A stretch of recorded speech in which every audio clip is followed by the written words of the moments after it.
इस कार्यक्रम के पुण्यार्जक हैं पुण्यशाली श्रावक श्रेष्ठ परिवार श्री कंवरीलाल जी सेठी एवं श्री सुमेरमल जी छाबड़ा की स्मृति में सेठी छाबड़ा परिवार निवासी गुवाहाटी एवं कोलकाता, श्रीमती रतनमणि देवी सेठी, श्रीमती इंदिरा देवी छाबड़ा, श्रीमती प्रीति जैन, श्री सुरेंद्र जैन, श्रीमती रिया जैन, श्री सिद्धांत जैन, पौत्री दामाद, श्रीमती सलोनी, श्री सिद्धांत जी रारा, दुल्हन साड़ी, श्रीमती मोनिका जैन, श्री अजीत जैन, आयुषी अर्नव, श्रीमती रितिका जैन, श्री विनीत जैन, विवान देवर्ष, पुत्री एवं दामाद श्रीमती ऋतु चूड़ीवाल, श्री सुधीर जी चूड़ीवाल, दोहित्र ऋषित हार्दिक।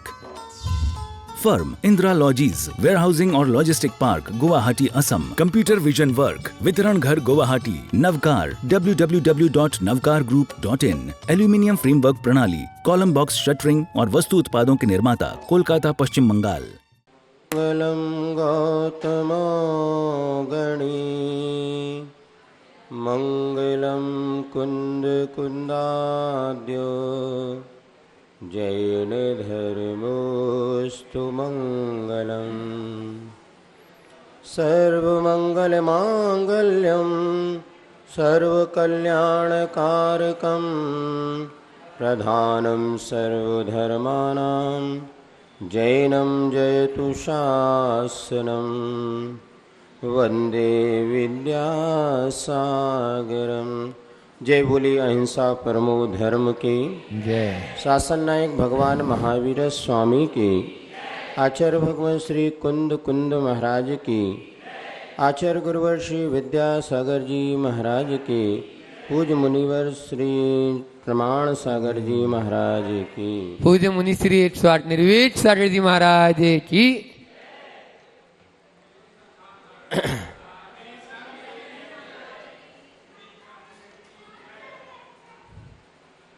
महाराज श्री ने ऐसे आड़ी लगाओ।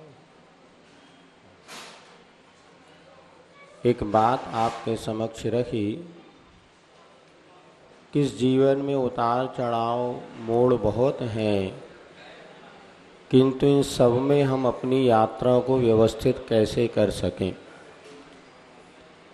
निश्चित है सदियों से हमारे ऋषि मुनियों ने, गुरुओं ने हमारे समक्ष वो सभी प्रकार की विघ्न बाधाओं को पार करते हुए अपने मंजिल को प्राप्त करने का साधन, मंत्र अथवा सूत्र हमें प्रस्तुत किए। आज हम देखते हैं प्रत्येक मंदिर में ग्रंथालय या जिनवाणियाँ बहुत सारी हैं। पहले दुर्लभ था, आज ग्रंथ और जो प्राकृत संस्कृत भाषा के ग्रंथ थे उसका हिंदी अनुवादित होकर के भी वो ग्रंथ आज हमारे समक्ष हैं, जिनमें सारी की सारी समस्याओं का समाधान है, बशर्ते हमें उनको पढ़ने का वक्त मिले तब। बहुत कम लोग होते हैं जो कि नियमित स्वाध्याय के द्वारा अपने जीवन को अच्छा बनाने का प्रयास करते हैं। फिर भी आज महाराज श्री ने प्रश्न किया है, तो आचार्य महाराज ने मूक माटी महाकाव्य जो लिखा है, अपने आप में ऐसा अद्भुत महाकाव्य है जिसमें कि एक हमें अपने जीवन को उन्नत बनाने का मार्ग सहज प्रस्तुत होता चला जाता है। एक प्रसंग आपके समक्ष रखना चाहता हूँ कि वह शिल्पी जो कि माटी को कुंभ का रूप प्रदान करने वाला था और माटी में मृदुता लाने के लिए अथवा माटी को फुला करके मृदु बनाने के लिए जल की आवश्यकता थी। और वह शिल्पी जैसे ही कुएं में बाल्टी को डालता है, किस कुएं में पड़ी हुई एक मछली जो ऊपर आने को तरस रही थी, उसने बाल्टी का सहारा लिया और वह बाल्टी का सहारा लेकर के मछली ऊपर आ गई और शिल्पी के चरणों में पड़ करके वह रोने लगी और मेरे जीवन का कैसे विकास होगा, ये प्रसंग वहाँ पर बहुत मार्मिक प्रसंग है। आप लोग पढ़िएगा तो उसको समझ में आएगा। लेकिन शिल्पी जानता था कि ये मछली यहाँ पर ज़्यादा समय तक जीवित नहीं रह सकती, क्योंकि मछली जल की रानी है और जीवन उसका पानी है। हाथ लगाओ डर जाती है और बाहर निकालो। यहाँ तो मछली मरण को प्राप्त हो जाएगी, तो शिल्पी कुछ सूत्र देता है उस मछली को, और वहाँ पर वह वापस मछली को कूप में ही जाने के लिए वह संकेत कर देता है। और वहाँ पर अंत में जो सूक्तियाँ कही गई वो बहुत हमारे जीवन के लिए आवश्यक है। वातावरण वातानुकूलता हो या ना हो,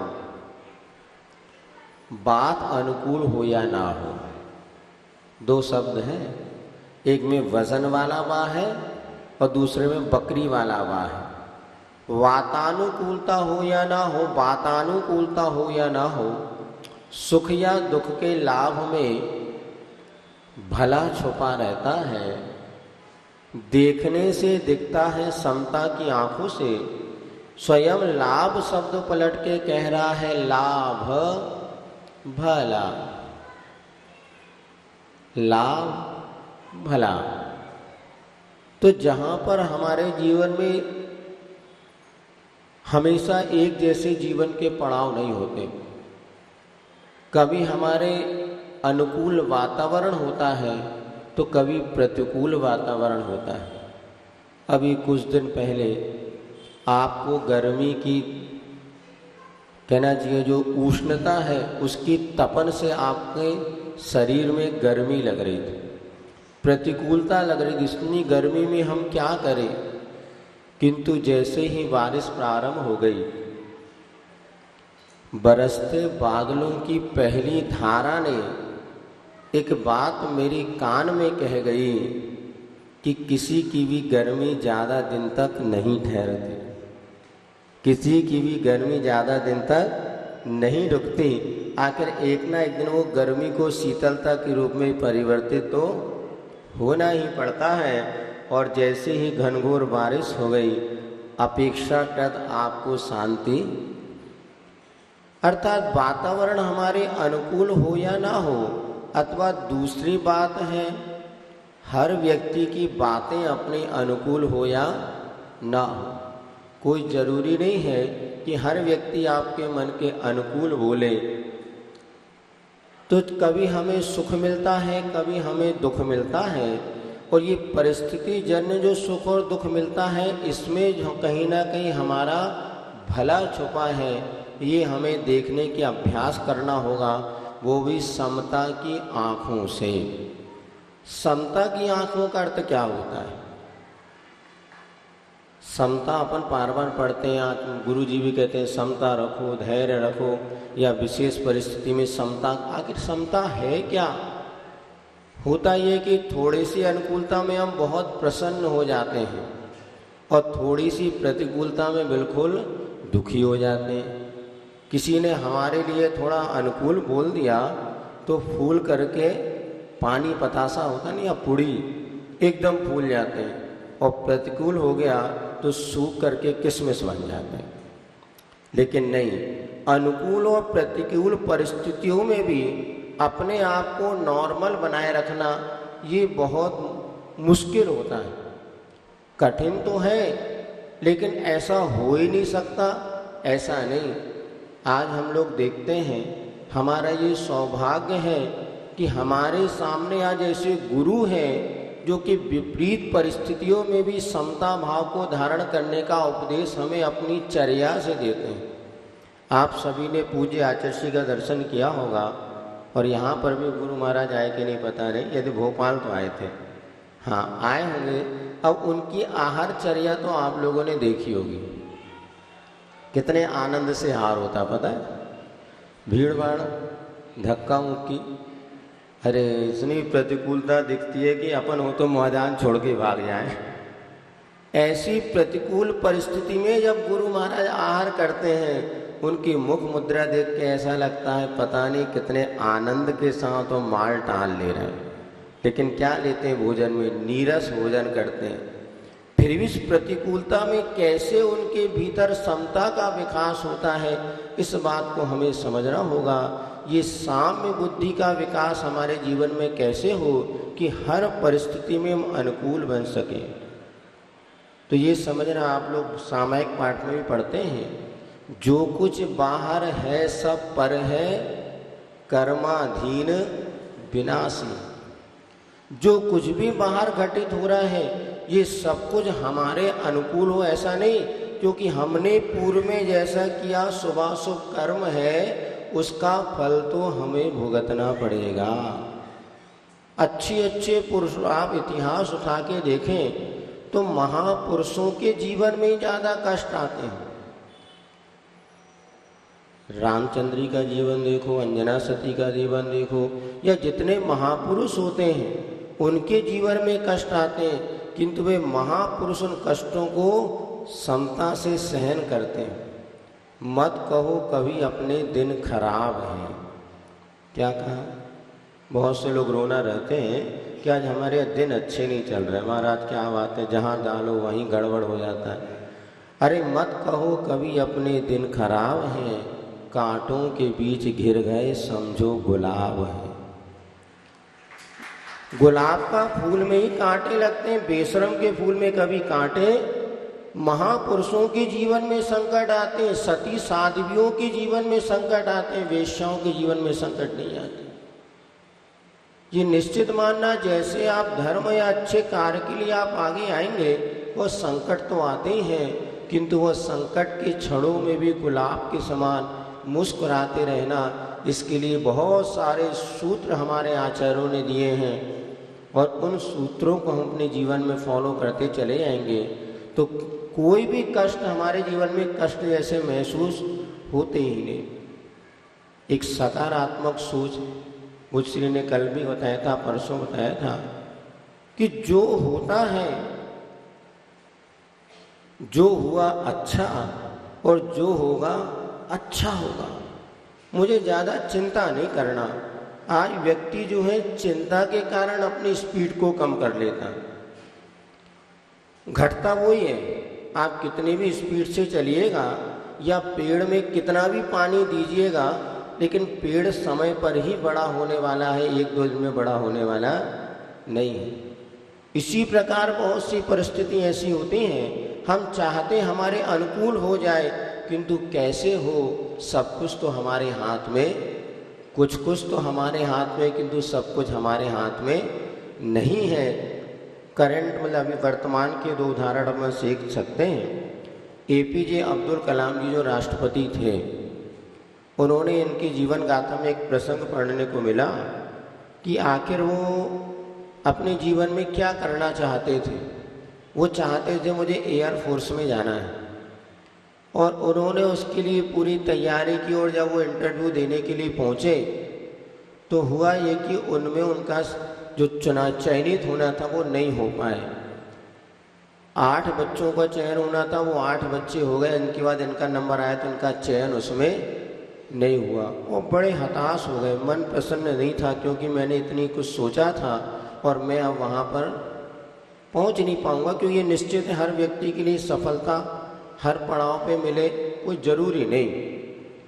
लेकिन अब क्या करें, उनको दूसरे इंटरव्यू, जूनियर वैज्ञानिक की पोस्ट का भी उनका इंटरव्यू था, और चलो इन दिनों अपन जब तक 2-4 दिन फ्री हैं कुछ घूम आते हैं, तो बताते हैं बद्रीनाथ वगैरह इधर थोड़ी यात्रा के लिए निकल गए। यद्यपि मुस्लिम संप्रदाय में जन्म लेने के बाद भी उनकी एक अलग ही विचारधारा थी और वह सबका सम्मान करते थे।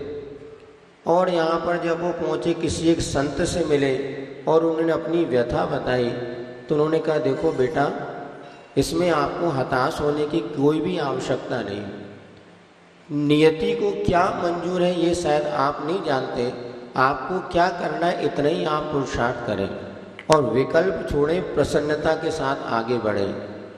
उन्होंने उस संत की बात सुनी और उन्हें लगा कि बाबा जी सही कह रहे हैं, और वापस वो आए और उन्होंने जूनियर वैज्ञानिक की पोस्ट के लिए अपना इंटरव्यू दिया और उसमें उनका चयन हो गया। और वह वैज्ञानिक जब बने और धीरे धीरे उन्होंने मिसाइल्स आदि का जो आविष्कार किया, उसमें जो योगदान दिया और एक उच्च स्तरीय वैज्ञानिक वो बने। और बताते हैं जब उनका राष्ट्रपति पद के लिए चुना गया, दूसरी बार भी उनको कहा था उन्होंने कि मैं चुनाव प्रक्रिया में नहीं जाऊंगा, यदि मुझे आप चुनते तो मुझे मना नहीं है। लेकिन जब चुन गए और राष्ट्रपति जब वो बन गए तो उन्होंने इस बात को कहा कि शायद मैं एयरफोर्स में मेरा चुनाव हो जाता तो मैं हवाई जहाज भले उड़ा रहा होता, किंतु मैं आज राष्ट्रपति नहीं बनता। तो मेरी नियति को ये मंजूर था कि मुझे आगे राष्ट्रपति बनना था, इसलिए उस समय मुझे असफलता मिली, किंतु असफलता भी मेरे जीवन की एक नई दिशा मुझे दे दिए। इसलिए असफल व्यक्ति को ये नहीं सोचना चाहिए कि मैं क्यों नहीं, कहीं ना कहीं मेरी नियति में या सुख या दुख के लाभ में भला छुपा है और हमें बिल्कुल निर्विकल्प होकर अपना कर्तव्य करते चले जाना चाहिए। उन्होंने कहा मैं जो आज राष्ट्रपति बना माँ इसी वजह से कि मैं आज इस जगह अपने वैज्ञानिक तरीके से कार्य करता रहा और मुझे इतने उन्नत बनने का अवसर मिला। एक और प्रसंग हमने पढ़ा था या सुना था, कहाँ तक पूरी तरह आप लोग उसको समझते। अक्षय कुमार कलाकार है, फिल्मी कलाकार अक्षय कुमार, उसने भी लिखा कि जब वहाँ पर जब वो एक बार पहुँचा और बेंगलोर में कहीं उसको मॉडलिंग के लिए बुलाया गया, और मॉडलिंग के लिए जब बुलाया गया तो उसकी सुबह 7 बजे की फ्लाइट थी। और वैसे वो जो यहाँ पर जो आया था किसी बच्चों को मार्शल आर्ट वगैरह सिखाने के लिए वो बम्बई में आया था, लेकिन वहाँ पर आने का उसका विचार बना मुझे इस क्षेत्र में भी आना चाहिए। और उन्होंने कहा कैसे प्रवेश किया जाए, तो सबसे पहले मॉडलिंग में उसको जब ऑफ़र दिया गया उसने अपने में ठीक है मैं आता हूँ, और वो उसको बेंगलोर जाने के लिए पूरी तरह तैयार हो गया। और हुआ ये कि उसकी टिकट थी सुबह 7 बजे की, और उसको ऐसा लगा कि मेरी टिकट है शाम को 7 बजे की। अब यहाँ से जब 7 बजे की फ़्लाइट छूट गई और ये अपने ही घर में थे, उसी समय 8 बजे जो समय था इंटरव्यू का, फ़ोन आया कि आप अभी तक क्यों नहीं आए, आप वो नाराज़ हुए और आपका तो कैंसिल, क्योंकि आप समय पे उपस्थित नहीं है। अरे बोले मैं तो सोचता था शाम को 8 बजे की फ़्लाइट है या कल है, और ऐसा गड़बड़ हो गया। फिर उसने सोचा नहीं, जो होना जो हुआ अच्छा होगा और जो होगा सो अच्छा होगा, ये मंत्र मुझे आत्मसात करना है। और वो विकल्प तो था, और चलो अपने मन बहलाने के लिए गार्डन में चलते हैं, और वो गार्डन में घूम रहा था। उसी समय बताते हैं एक व्यक्ति जो है जो बहुत अच्छा कथाकार था, उसने अपनी एक कथा लिख कर के एक फिल्म निर्माता के पास वो पहुंचा कि भाई ये मेरी कथा, इसके अनुसार आप फिल्म निर्माण कर दीजिए, बहुत अच्छा काम होगा। तो उस व्यक्ति ने कहा कि जो फिल्म निर्माता था कि भाई देखो बात ऐसी, तुम्हारी फिल्में बना सकूँ, तुम ही कोई अच्छा कलाकार ढूंढ करके ले आओ, मैं आपको कोई एक्टर नहीं दे सकता, तुम कलाकार ढूंढ आओ। और ये उस समय जहाँ वहाँ घूम रहे थे उसी समय ये व्यक्ति वहाँ पर पहुँच गया जिसने कथाकार था। उससे निवेदन किया, अक्षय कुमार क्या आप मेरी फिल्म में काम कर सकते हैं? अंधा क्या चाहे दो आँखें, वो तो मॉडलिंग मिल जाए वही बहुत कुछ था, लेकिन फिल्म में काम करने का मौका मिल रहा। और बहुत प्रसन्नता, उसने हामी भरी। और फिर बताते हैं वो उस व्यक्ति के साथ वहाँ पर गया, और जो फिल्म निर्माता था उसने उसको अपनी फिल्म में पहली बार काम दिया, और उस काम को करने से और वह आज क्या ग्रोथ है आप उसको जानते हैं। हर व्यक्ति उसकी जो फिल्में बनती हैं, सुना है कि वो देश और समाज के हित में ज़्यादा फिल्में बनाता है। और हमने तो ज़्यादा देखा नहीं, किंतु अभी बताते वो रात्रि में भोजन नहीं करता। कई वीडियोस के डले कि मैं 7 बजे के बाद भोजन नहीं करता, क्योंकि मेरे शरीर को इतनी ही आवश्यकता है। हमारे जैनीय भाइयों के लिए भी वह शिक्षा देता है कि आप रात्रि में भोजन क्यों करते हैं। हम लोग तो कहते हैं महाराज डायबिटीज़ है, और डॉक्टर कहता है दिन भर थोड़ा थोड़ा। बिल्कुल गलत धारणा है। डायबिटीज़ वालों के लिए सबसे बढ़िया रामबाण औषधि है तो उपवास। जिसको ना हो तो हमसे मिल लेना, आपको बता देंगे। आचिशी ने भी एक बार प्रवचन में कहा था कि शुगर ये जो बीमारी है, ये आज जो बहुत कहना चाहिए विस्तृत रूप लेती जा रही है। इसका बहुत से अनेक कारण हैं, लेकिन इसके लिए जो दिन भर और रात में भी लोग भोजन त्याग नहीं कर पा रहे, पता नहीं कितने बजे रात को हमें खाना पड़ जाए। नहीं, एक बार भोजन करके भी आप बहुत अच्छा लाभ ले सकते हैं। और वो व्यक्ति कहता है कि 7 बजे के बाद तो भोजन करना ही नहीं चाहिए। और हम लोग क्या करते हैं, जैसे तैसे अन्न का त्याग कर दो तो अन्न सब ले लेते हैं। अन्न का त्याग किया, बाकी अन्न सब हाँ दो, हमारा तो रात्रि भोजन त्याग है। किंतु वास्तव में चारों प्रकार के आहार का त्याग ही रात्रि भोजन का त्याग माना जाता है। विशेष परिस्थिति में किसी श्रावकाचार्य में दूध और औसत की छूट दे भी दी, लेकिन उसका अर्थ ये नहीं कि प्रतिदिन हम उसका सेवन करें। और जैन कुल में हमने जन्म लिया है तो इतनी धारणा हमारी पक्की बननी चाहिए कि हमें रात्रि में भोजन करना ही नहीं। क्योंकि ऐसे भी व्यक्ति हैं जो कि आज जैन कुल में जन्म नहीं लिए, फिर भी उस आदर्श को हमारे सामने रख रहे हैं। तो हम इस आदर्श से पीछे क्यों हट रहे हैं, विचार करना चाहिए। सो वहाँ पर उसका जब ये प्रसंग हुआ और उसको जब फिल्म में चुना गया, आज वो व्यक्ति ने बात उसी को समझी कि जो हुआ अच्छा हुआ, जो होगा अच्छा होगा। शायद मैं उधर मॉडलिंग में सुबह सुबह 7 बजे चला जाता तो ये व्यक्ति मुझे वहाँ पर नहीं मिलता, और मेरा जिस तरह से ग्रोथ जो विकास हुआ वो कभी भी नहीं हो पाता। ये 2 दृष्टांत आपके लिए इसलिए दिए हैं क्योंकि ज़िंदगी के मोड़ में बहुत सारे ऐसे पड़ाव आते हैं जबकि जीवन में हताशा हमारे दिल पर हावी हो जाती है। ऐसे समय में इस मंत्र का हम प्रयोग करें तो निश्चित हमारी असफलताओं में भी हम प्रसन्न रह सकते हैं। आज कारण ये कि आज इतनी ज़्यादा प्रतिस्पर्धाएं बढ़ती चली जा रही हैं, और पहले बच्चों में उतना तनाव नहीं देखा जाता था। आज छोटे छोटे बच्चे कहते हैं महाराज बड़े टेंशन में हैं। टेंशन किसे कहते हैं बताओ? 1 सन में कितनी गर्मी आप लोगों ने देखा? अभी 15 दिन 1 सन, सन माने सूर्य लगाना है यहाँ पर। एक सूर्य में कितनी गर्मी? तो 10 सन, 10 सूर्य में जितनी गर्मी होगी उतनी गर्मी टेंशन में पैदा होती है। तनाव, आज ये हमारे टेंशन ऐसी हैबिट बन गई, छोटा छोटा बच्चे भी ये टेंशन की बात करते हैं, तनाव की बात करते हैं, और ये उनकी जीवन का अंग बनता चला जा रहा है। कारण है कि उन्होंने वस्तु तत्व का विचार ही नहीं किया, या हमने भी उनके सामने ऐसी परिस्थिति पैदा कर दी कि बच्चे भी अब तनाव में आ गए। पहले तो बड़े ही लोग रहते थे, बच्चे तो मस्त रहते थे और खूब खेलते कूदते थे, लेकिन अब इस प्रतिस्पर्धा के युग में उनके सामने ऐसी परिस्थिति लाके खड़ी कर दी। कल यहाँ पर बच्चे हमारे पास आए थे, MPPSC की जो तैयारी कर रहे हैं, कल उनकी परीक्षा है, और वो बड़े आए तैयार, महाराज जी आशीर्वाद दो आशीर्वाद। हमने ठीक है, पूछा कैसे क्या है, तो बतलाने लगे महाराज जो अभी 2000 जो पोस्ट पे एक बच्चे का सिलेक्शन होना है। अभी जो विद्यार्थियों ने 2000 विद्यार्थी जो परीक्षा दे, तो 5 लाख करीब विद्यार्थी दे रहे हैं, उसमें 120 करीब ऐसी सीट 120 चयनित होनी है, और उसमें निकाला जाए तो 2000 बच्चे जब परीक्षा में बैठ रहे हैं MPPSC में, उसमें एकमात्र बच्चा से बाकी 1999। सुन रहे हैं आप लोग? इन बच्चों का क्या होगा? आपको एक की चिंता, हमें 1999 की चिंता है, और उसमें आपके ही बच्चे हैं। अब एक बच्चा सफल होकर के आगे बढ़ गया तो, लेकिन क्या हो रहा था, पहले जहाँ पर 100 बच्चे बैठते थे उनमें एक का चयन करना होता था। आज 2000 बच्चों में एक ही बच्चा MPPSC की परीक्षा में सफल होगा।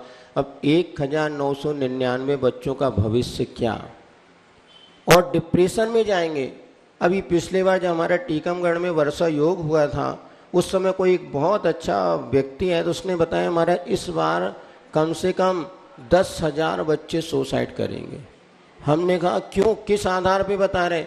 बोले मैंने एक जो अपना जो गणित निकाला हूँ, वही धनबाद का बहुत अच्छा कोई प्रोफेसर था, कि जिस तरह से बच्चे प्रतिस्पर्धा मतलब में जा रहे हैं, 3-3 4-4 बार परीक्षा देने के बाद प्री निकाल लिया, मेंस निकाल लिया, फिर इंटरव्यू के, फिर वापस नीचे आ रहा है, फिर ऊपर चढ़ रहे हैं। और आप ये सोचो, एक बार अगर हम असफल हो जाए, यदि आप रोटी बनाते बनाते मान लीजिए रोटी उल्टी सीधी बन जाए और फिर सीधी उसको सही बनाना हो तो कितना विकल्प होता है। यदि आपने कोई आइटम बना रहे हैं, जैसे बताते कई बार चौके में, ये क्या है भैया महाराज, बालूशाही है लेकिन भिसक गई, गुलाब जामुन है लेकिन जलेबी तो बन गई किंतु सीरा अंदर नहीं जाता, ऐसी बन गई। गुलाब जामुन बनाया तो लेकिन वो गोल गोल बनते बनते ऐसे घी में डाला वो। अरे लौकिक जीवन में थोड़ी सी असफलता एक दो बार हमारे पास आ जाती तो दिमाग हमारा छोड़ तो दो, लेकिन वे बच्चे जो वर्षों से इस चीज़ में लगे, बार बार जब असफलता होती है तो कैसे उनकी दशा होती होगी। वो कह रहे थे महाराज आप आशीर्वाद दे दो। हमने कहा भैया आशीर्वाद तो हम बहुत दिल से दे रहे हैं, किंतु क्या करें, हमारा आशीर्वाद ही आजकल काम नहीं कर रहा। क्या करें, कैसे परिस्थिति। कुछ बच्चे हैं यहाँ पर जो बैठे, सचिन भैया बैठे हैं, ये भी सिलेक्टेड, सम्यक भैया, कुछ बच्चे हैं पुण्यशाली, लेकिन जो बच्चे नहीं निकल पा रहे उनके लिए हमारा एक ही समाधान है बेटा, जिंदगी का एक ही लक्ष्य होना चाहिए, प्रसन्नता। Happiness is the best tonic for health. स्वास्थ्य के लिए अगर सबसे बड़ी कोई औषधि है तो प्रसन्नता हमारे जीवन में औषधि है। सुख या हो, दुख हो, सफलता हो या असफलता हो, लेकिन हमारी प्रसन्नता हमारे साथ से छिन गई तो सब कुछ चला गया। सफलता और प्रसन्नता में महत्वपूर्ण क्या है, सफलता की प्रसन्नता। प्रसन्नता, सफलता, हर सफल व्यक्ति प्रसन्न हो कोई जरूरी नहीं, किंतु हर प्रसन्न व्यक्ति अपनी जिंदगी जीने में सफल तो हो ही जाता है। अच्छे सफल होने के बाद भी लोग अपनी ज़िंदगी से हताश हो जाती हैं। अभी एक सुशांत सिंह ठाकुर किसी ने सुसाइड की थी। वो क्या कमी थी उसके पास, सब कुछ था, जिस स्तर पर वो पहुंचा था कोई कमी नहीं थी, किंतु ज़िंदगी से हताश होकर के उसने सुसाइड कर ली। आज कितने लोग हैं जो सफलता की चरम सीमा पर हैं किंतु अपने जीवन से संतुष्ट नहीं है। इसीलिए असफलता ये एक समझना चाहिए हमारी परिस्थिति जन्य है, किंतु इन परीक्षाओं में जो असफल हो जाता है, जिंदगी से वो असफल कब होता है, जब उसकी प्रसन्नता उससे छिन जाती है। आचार्य श्री हम लोगों को बताते थे, या एक बार की रजिस्टर होता है, जब स्कूल में आप जाते हैं या जब आप कॉपी लिखते हैं तो कॉपी में लिखने के लिए कुछ स्थान होता है, किंतु बाजू में हाथ की लाई कहते थे हम लोग, साइड का एक लकीर, इधर कुछ गैप होता है। अपनी ज़िंदगी में कुछ भी करो कि इतना स्थान बना के रखो कि ये नहीं तो हम ये भी कर सकते हैं। और हमारा तो ये सोच है कि बच्चों को हमेशा एक ऐसी जिंदगी या ऐसी शिक्षा प्रदान करो कि वो सकारात्मक सोच के साथ आगे बढ़ते चले आए। एक समय था जब आवश्यकता थी और बच्चों में इतनी योग्यता के साथ साथ वो पुरुषार्थ भी होता था। आज कई बार हम देखते हैं बच्चों की योग्यता नहीं है, फिर भी माता पिता या कहना चाहिए अपने फ्रेंड सर्कल के मात कहने से इस चीज़ में उतर तो जाते हैं। अच्छे व्यवसाय को छोड़ करके, अच्छे कहना चाहिए पारिवारिक दायित्व को छोड़ करके जब व्यक्ति सूर चला जाता है और बाई चांस यदि वो सफल नहीं हो पाता तो कितना भी अच्छा वो काम कर ले, लेकिन उसको लगता मैं आखिर असफल हूँ। जिंदगी भर में उसमें एक धारणा बन जाती कि मैं असफल हूँ। इसीलिए ऐसे लाइन में ही अपने बच्चों को प्रवेश मत कराइए कि वो उनके मन पर असफलता का भूत चढ़ जाए।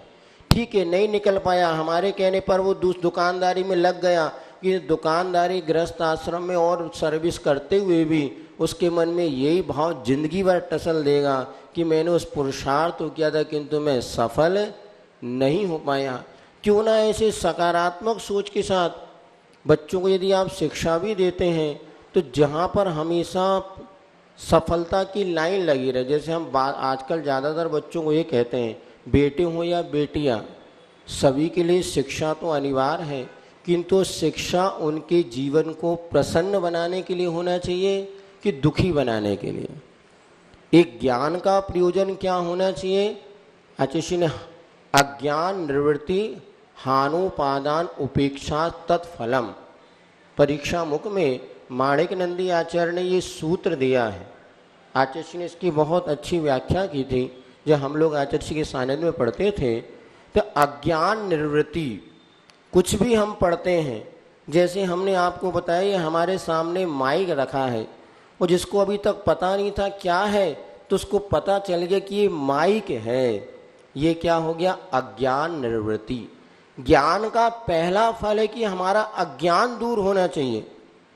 लेकिन कल जैसे उन्होंने पूछा था ना प्रश्न कि प्रतिशत की दौड़ आज हो रही है और हर व्यक्ति माता पिता चाहते हैं हमारे बच्चे ज़्यादा से ज़्यादा प्रतिशत लेकर के आ जाए, परसेंटेज। तो हमारा बच्चा बहुत होशियार है। घड़ी रख देना भैया थोड़ा सा। कितनी देर हो रहा है? महाराज जी तो आ ही नहीं रहे। आज तो ऐसे चल रहा प्रवचन, कब तक करना हमें ही पता नहीं। जब तक महाराज जी नहीं आ रहे तब तक तुम्हारा चलो ठीक है। हाँ तो 1 मिनट। कल उन्होंने पूछा था आज प्रतिशत के चक्कर में ही हमने बहुत सारी व्यवस्थाएं बिगाड़ दी। तो हम क्या कह रहे थे आपको? हाँ नहीं, प्रतिशत की बात तो कर ही रहे थे कुछ। हाँ ये माइक सुनो। हाँ अज्ञान निवृत्ति। सबसे पहले माइक को देखते से आपको पहले तो पता नहीं था ये क्या क्या काला काला महाराज जी के सामने रखा है, कुछ समझ में नहीं आ रहा। हो सकता है कोई बड़ी बात नहीं। एक बार की बात, एक व्यक्ति हमें से पेन ड्राइव होती है, पेन ड्राइव, और वो महाराज ये पुस्तक की कुछ पेन ड्राइव वगैरह है उस हमें दे गया। तो हम समझते नहीं थे क्या होता पेन ड्राइव वगैरह। तो हमने सोचे किसी डबिया का काम की अपनी, और हमने उठा के किसी को दे दी, भैया तू ये ले जा, क्या है तेरे काम की होगी। फिर बाद में जो आया हम वो पता ना महाराज आपने कहा कि हमने दे दी किसी, बोले तो 500 रुपये की थी। अरे हमने कहा तो 10-20 रुपये की कचुए। जानते नहीं तो उसका मूल्यांकन नहीं है और हमें तो पता ही नहीं था और उसको अलग कर दिया। लेकिन जब बाद में और इतनी बहुमूल्य चीज़ है, फिर तत्संबंधी अपने अज्ञान का हानि हो गई। तो अज्ञान निवृत्ति, पहले ज्ञान का फल होना चाहिए, अज्ञान दूर हो गया। जिस चीज़ का हमें बोध नहीं था वो चीज़ ये। फिर हानोपादान, अब मेरे लिए क्या छोड़ना है और क्या ग्रहण करना है, ये दूसरी चरण में ज्ञान का फल है। ये माइक छोड़ने योग्य है कि ग्रहण करने योग्य है? जब मुझे बोलना है तो ग्रहण कर लो और नहीं बोलना है तो उसको बाजू में रखे रहने दो। ये किसका फल है? ज्ञान का फल है। और तीसरे चरण में होता है उपेक्षा। अब ये ना छोड़ना ना ग्रहण करना, ये तो पर वस्तु है, इसको मुझे छोड़ना है और अपना जो निजी आनंद है उसको प्राप्त करना है। उपेक्षा माने एक, जैसे अपना आगम यदि स्वाध्यायशील आप लोग हों तो 5 पाप होते हैं, कल भी हमने बताया था। 5 पाप छोड़ने योग्य हैं कि करने योग्य हैं? 5 पाप कौन कौन से पता है ना? हिंसा, झूठ, चोरी, कुशील, परिग्रह। अब बताओ, हिंसा, झूठ, चोरी, कुशील ये तो फिर भी समझ में आता है। परिग्रह छोड़ने योग्य है कि जोड़ने योग्य है? बोलो भैया। और झूठ बोले कौआ काटे। परिग्रह छोड़ने योग्य है कि जोड़ने योग्य है? बोल तो सब रहे, किंतु कौन कौन छोड़ रहा है? नहीं महाराज वो आप ही छोड़ो तो अच्छा है, महाराज जी का त्याग है। बहुत मतलब ये तो 5 पाप छोड़ने योग्य है, ये हो गया ज्ञान का फल। ये पूज्य महाराज श्री जी आ गए। हेलो, बोले परम पूज्य बोलिए। श्री प्रमाण सागर जी महाराज की जय जय जय। सभी अपने स्थान को ग्रहण कर लें नमोस्तु करके और आइए। महाराज जी अपनी पूरी बात। हम आपसे चर्चा कर रहे थे बस 5 पाप, अज्ञान निवृत्ति, हानोपादान। तो 5 पाप हमें छोड़ना है, हान, और क्या ग्रहण करना है? 5 व्रतों को ग्रहण करना है। व्रत होते अहिंसा, सत्य, अचौर, ब्रह्मचर्य और परिग्रह। ये हमें ग्रहण करना है। ये विवेक हमें कहाँ से मिलेगा? सम्यक ज्ञान के माध्यम से। अब तीसरी अवस्था क्या है? तो इन दोनों को छोड़ करके, पाप को तो छोड़ ही दिया, इन व्रतों को भी उपेक्षित करते हुए अपने आत्म स्वरूप में लीन हो जाना, जिससे केवल ज्ञान की उपलब्धि हो।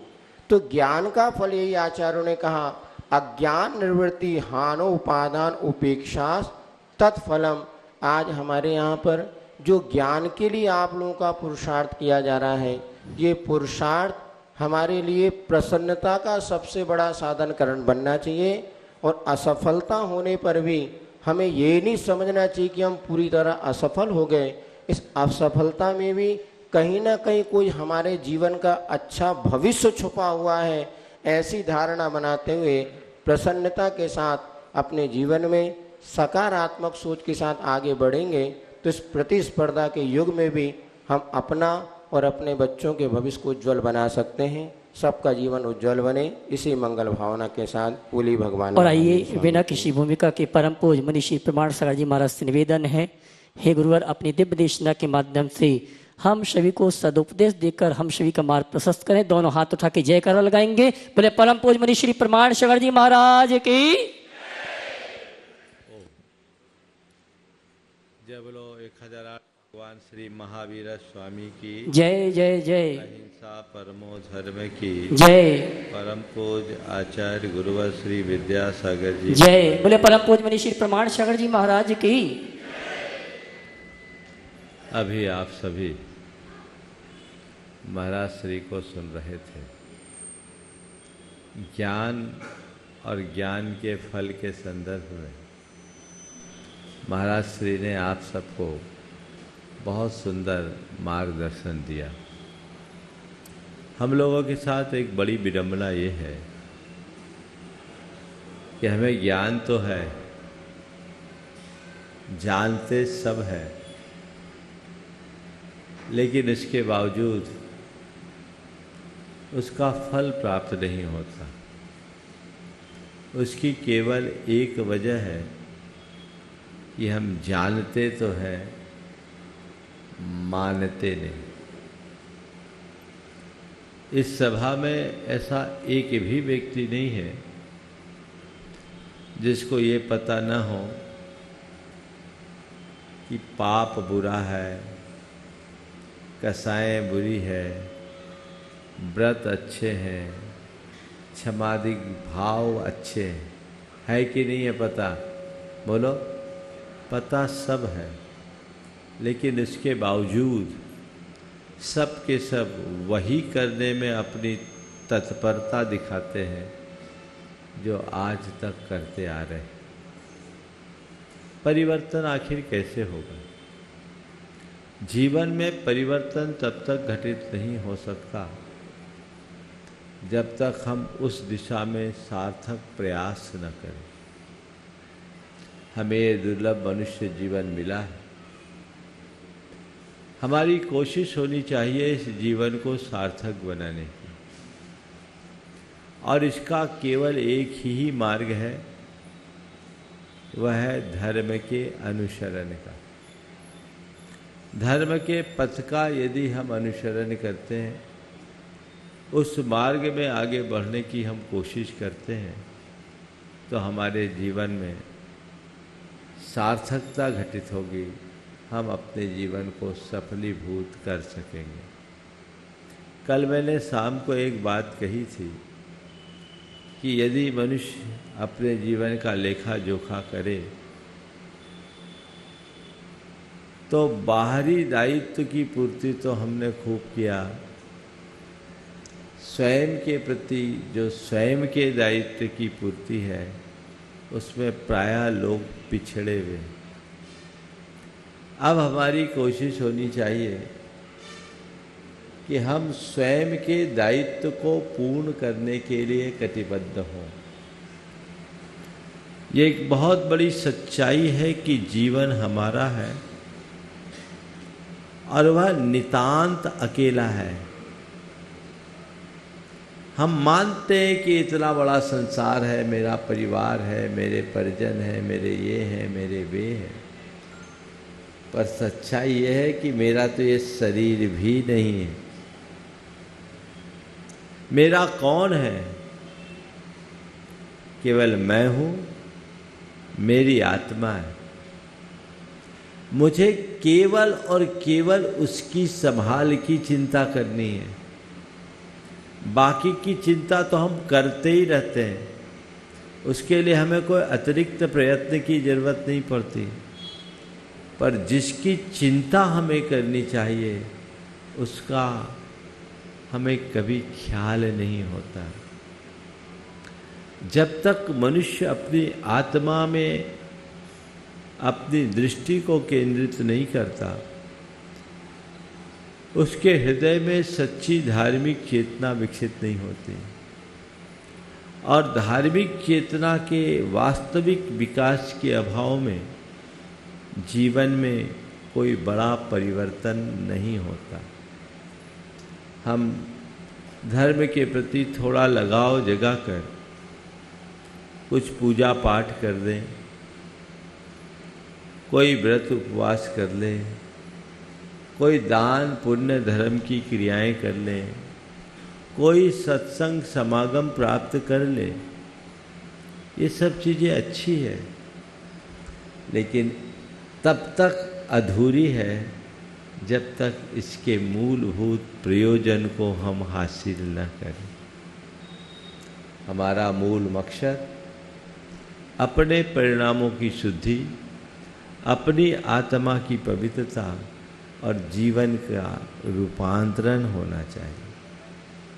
उस दिशा में हम आगे बढ़ें और आगे बढ़ते हुए अपने जीवन के पथ को प्रशस्त करने की कोशिश करें।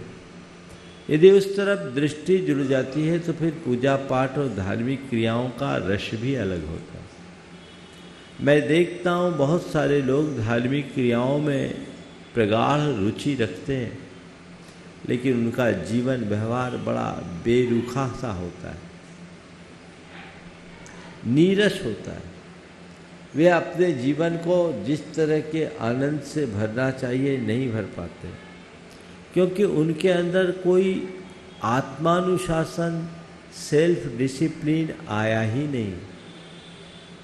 भगवान महावीर ने धर्म का जो स्वरूप बताया, उसमें उन्होंने पूजा पाठ धार्मिक क्रियाओं को द्वितीय क्रम में रखा।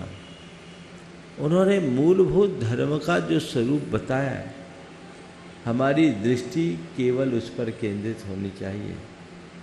उन्होंने कहा धम्मो मंगल मुकिट्ठम अहिंसा संयमो तवो देवाभि जस नमनसंति तस् धम्मे सयामनो। धर्म मंगल और उत्कृष्ट है, वो क्या है?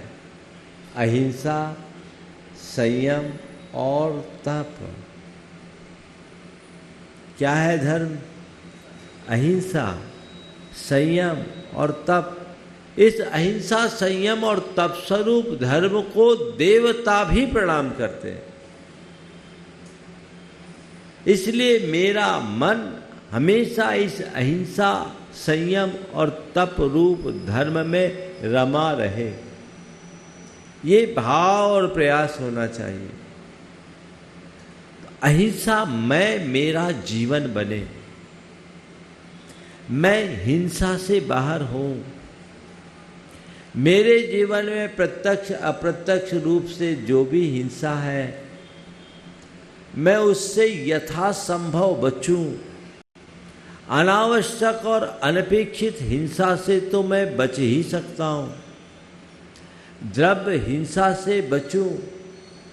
द्रव्य हिंसा तो फिर भी हमसे कम होती है, भाव हिंसा अनवरत चलते रहती है। भाव हिंसा से अपने आप को बचाऊं। कभी मन में ऐसा ख्याल आता है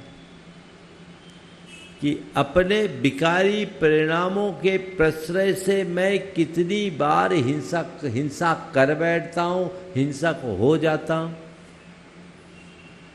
यदि मेरी दृष्टि भाव हिंसा से बचने की होगी तो मेरे परिणाम अपने आप बदल जाएंगे। फिर क्रोध, फिर क्षोभ, फिर अभिमान, फिर ईर्ष्या, फिर छल, फिर प्रपंच, फिर दर्प, फिर दंभ, फिर ईर्ष्या और वैमनस्य कहाँ आएंगे? हम अहिंसा परमो धर्म की जय बोलते हैं, लेकिन हिंसा के इस रूप पर अपनी दृष्टि कहाँ ला पाते हैं? उससे बचाएं। दूसरा है संयम, आत्म संयम, अपनी भावनाओं पर नियंत्रण। जब कभी संयम की बात आती है तो हमारा ख्याल केवल खान पान पर चला जाता है।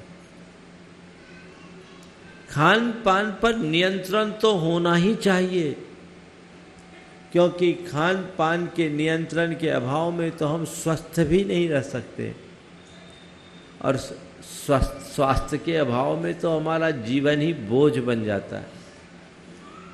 और इसे देखना है तो उनके निकट जाकर देखिए जिनको 50 बीमारियां घेरी हुई है, जिनका शरीर उनके लिए बोझ बन गया। तो हमारा शरीर हमारे लिए सहायक बने, बोझ न बने, तो उसके लिए तो हमें खान पान पर संयम रखना ही है। लेकिन केवल खान पान के नियंत्रण का नाम संयम नहीं है। अपने भावों और विचारों पर अंकुश लगाना ही वास्तविक संयम है। इमोशंस पर कंट्रोल, खासकर नेगेटिव इमोशंस पर कंट्रोल, भावनाओं पर नियंत्रण, जो हम एक अभ्यास से कर सकते हैं। उसके लिए हमें सतत उद्यमशील रहना चाहिए। मैं देखता हूँ कि आज धार्मिक जनों में इस बात का घोर अभाव दिखता है। वो इन सब बातों को ज़्यादा तवज्जो नहीं देते और एक प्रकार की आत्ममुग्धता में जीते हैं कि हम बड़े धार्मिक हैं, हम बड़े धर्मात्मा हैं। बेशक धर्म की क्रिया करने वाले लोग बहुत अच्छे होते हैं, लेकिन धर्म की क्रिया करते करते यदि हमसे पाप पलता रहे तो वो क्रिया का फल क्या होगा? इस बात पर गंभीरता से विचार करना चाहिए।